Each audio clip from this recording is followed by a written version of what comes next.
Tasting is just drinking while paying attention. I don't know who said it first, but it sums it up perfectly.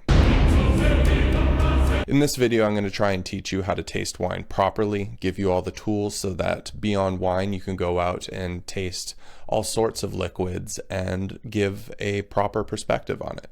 Whenever I talk to people about blind tasting wine or just my career as a sommelier, people always say the same thing, which is, I look like I give a fuck? oh, I could never taste wine like that. I just don't have the palate. I don't have the talent necessary to do that kind of thing. And I'm here to show you that that's just not true at all. It's a skill that's developed, like going to the gym. And in this video, I'm going to lay out your workout plan. I guarantee that I could take anyone off the street who thinks they have a shit palate and put them through a week-long intensive where at the end they could be blind tasting things with the process of a professional. All right, I'm going to break this down into 3 sections to make it a little bit more digestible, so let's get into it. Section 1. Let's talk about engaging with the wine itself and your senses. So I've got a glass here, I've got a little bit of vermouth in here, and I'm going to show you how to hold a wine glass properly. You want to grab a wine glass by the stem and not the bowl, this big part up here. Grabbing it like this just shows me immediately that this person is not serious about wine. Why? Because I said so! It leaves your grubby little fingerprints all over the glass, and by the end of the meal or wine tasting session, it's going to look like a toddler molested your wine glass. All right, next up, let's talk about the swirl. This is what we do to have the wine interact with oxygen and develop a little bit in the glass. It's also just a little bit of a nervous tick most professional somms have before we taste something, and we just like to swirl. And when you try and swirl by the bowl, you just look, this just doesn't look good. This looks fucking dumb. Yeah, it does a little bit. All right, next up, smelling the wine. Believe it or not, you actually want to smell the wine before you taste it. Why? Couple of reasons. Main one being that a lot of the notes that you're going to get on the nose are probably things that you're going to taste on the palate as well, and it kind of primes you for tasting the wine. The other aspect is just appreciating the aroma. You know, we drink wine because it tastes good, and we smell it because it smells good. Sometimes it's nice to just get your nose in there and smell something. And when you do smell the wine, you really do want to get your nose deep in there. You want to get your nose in there and you want to notice what you're smelling, but you also want to notice how intense the aromas are, because that can lead you to understand some things about the grape and the winemaking.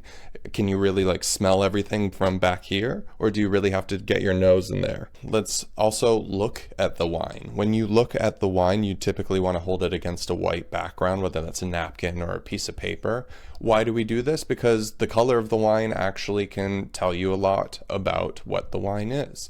If it's purple, it might be certain grape varieties. If it's like a darker brown, that means that it probably has some age on it, or it might lead you to other varieties. If we're talking white wine and it's a deeper golden hue, or it's very pale, that tells you something about the wine's contact with oxygen, or maybe the grape variety, or maybe some skin contact. And for the love of God, stop fucking talking about the legs. With nice legs and a prolonged finish. So what the legs are the like little drips down the side. And the amount of times people have just swirled a glass and been like, ooh, nice legs. That's saying absolutely nothing. If you're a professional and you blind taste, you can definitely comment about the legs, because it's indicative of the viscosity of the wine, which relates to the sugar contents, the acidity, the alcohol levels.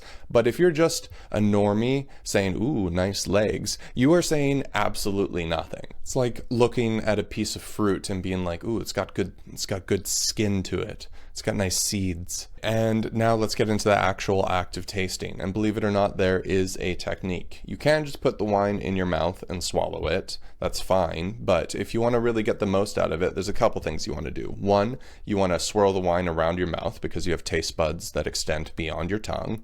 And 2, you want to bubble it. You want to do this little slurping motion that all professionals do. Why? Because it oxygenates the wine a little bit. You might get a little bit more flavor when you actually do this technique. So I'll demonstrate that now.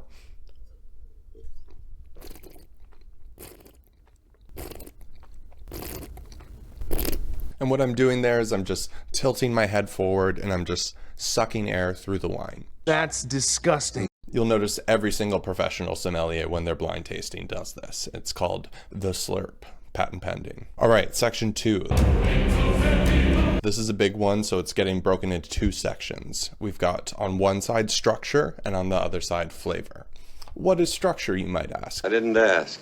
Structure is all the components of a wine that you want to pay attention to other than the flavors present. So that is acidity, tannin, body, alcohol, sweetness, and finish. Before we get into breaking those down, I just want to touch on how important structure is, especially when you're blind tasting something, because you can have 2 wines that have the exact same flavor profile, but are just different in their acidity levels or their tannin or their body. And structure is the real thing that gives away what a wine might be when you're blind tasting. And shout out Drops of God, the Apple TV show that revolves entirely around blind tasting to win a massive fortune, that does not mention structure fucking once. It is absolutely insane to make a show about blind tasting and not a single time reference the acidity or the tannin or the body relating to the climate that it's grown in or a myriad of other factors, but that is fucking bananas.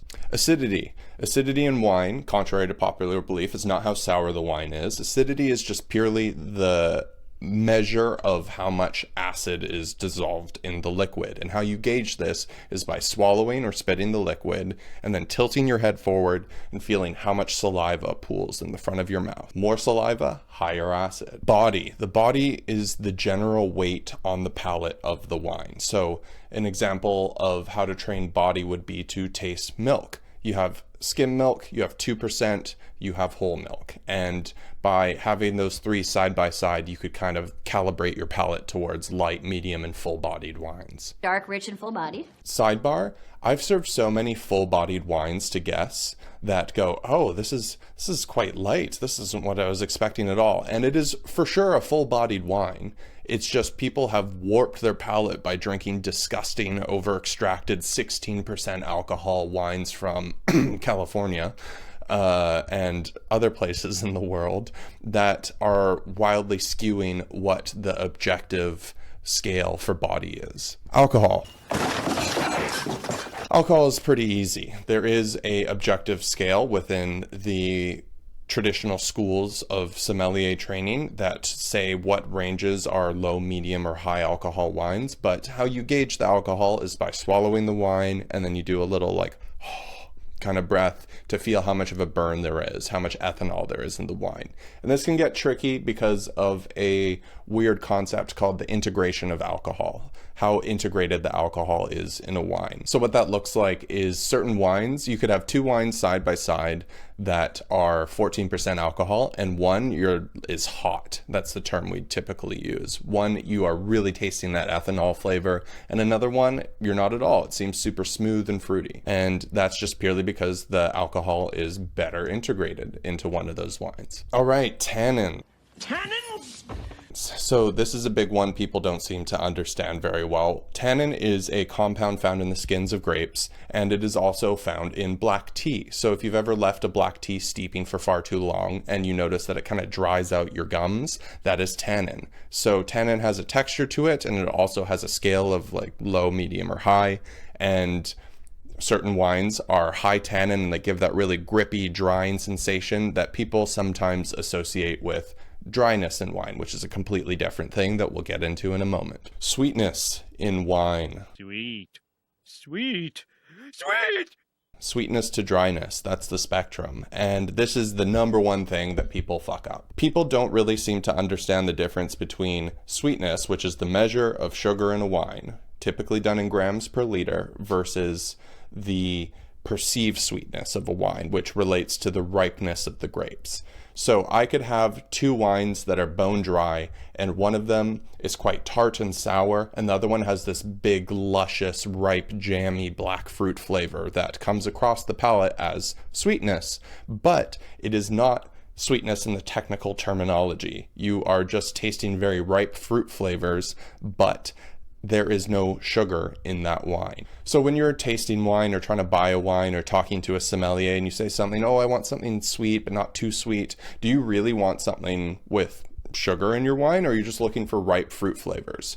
Especially red wines past a certain quality, point. There are very few reds that actually have significant amounts of residual sugar on them, and it's just usually about ripeness. So if you're throwing that term around a lot, you should maybe check yourself. So you better check yourself. Last one to touch on is the finish. Finish is just how long the pleasant flavors from the wine are lasting on your palate. It may sound subjective, what's pleasant, what's not, but typically the fruit flavors and other interesting complexities of the wine are within that pool, and kind of funkier off flavors are what you're not looking to last. The finish is actually one of the best ways to gauge the quality of a wine. So if you have a Pinot Noir that's $50, one that's $100, and one that's $1,000, the finish is probably going to be one of the areas that you notice the biggest difference. With those $1,000 bottles, the flavors just keep going and going. All right, let's talk flavors in wine. So something very interesting about the flavors in wine is most people think that it's like, oh, when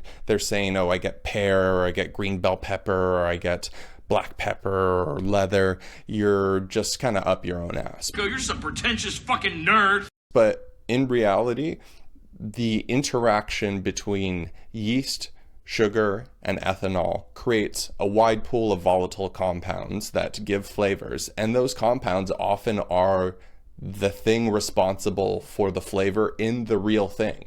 So when I say I get green bell pepper in a wine, there's a compound called pyrazine often present, and that is what gives green bell peppers their flavor. On the subjective side of things, if one guy is tasting mango or passion fruit and the other guy is tasting pineapple, that is a little bit more subjective in terms of which fruit you're getting. However, it is somewhat objective to say that there is a tropical fruit character to the wine. Let's get tropical on 3.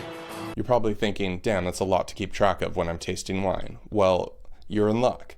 There are the tasting grids created by the two major schools in wine, the Wine and Spirits Education Trust and the Court of Master Sommeliers. And they've created these lovely tasting grids that allow you to run through all the structure, all the possible flavors, and some other details that really make it a lot easier for you to taste. And I'll also add, when picking out flavors, there's only really one way to learn, which is to side by side with wines. You have one wine that is red fruited and another wine that is red fruited with a pepper character. So they're more or less the exact same, except in this one character that you're trying to discern.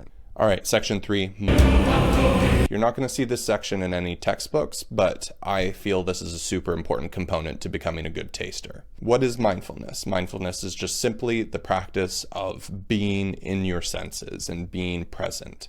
And you can practice that through meditation, through yoga, through just sitting there in silence, whatever you want to do. I think mindfulness is super important in wine because you're engaging with your senses. And if you're overly in your head and overly analytical in the moments of tasting, you're not really going to connect meaningfully with the flavors. I know when I first started my wine journey, just my world kind of changed because I was so motivated to become good at tasting that I forced myself to stop at florists and really smell all these herbs at the grocery store that I wasn't even shopping for. And it had a really wonderfully positive effect on my life of just helping me slow down and appreciate things. I'm gonna stop and smell the roses. And tying it to just the wine itself and the aromas, when we taste something, it's a little fleeting, you know, you swallow it and the flavors eventually fade away. But when you smell a wine, for example, those aromas don't really go anywhere, at least not for a while. And you can really just stick your nose in and appreciate a beautifully perfumed wine for as long as you want to. And typically we just sniff it once and we move on. Why? Why don't we spend a little bit longer appreciating that smell or that aroma? There's nothing finite to it. So I encourage you all to slow down a little bit next time you're smelling a wine that you think smells good. Beyond being a delicious way to get drunk, your journey in wine can be something that meaningfully changes the way that you interact with the world around you. And it was that for me. I hope it can be that for you. And yeah, I know this is all extremely pretentious, but sometimes being pretentious is the right thing to do.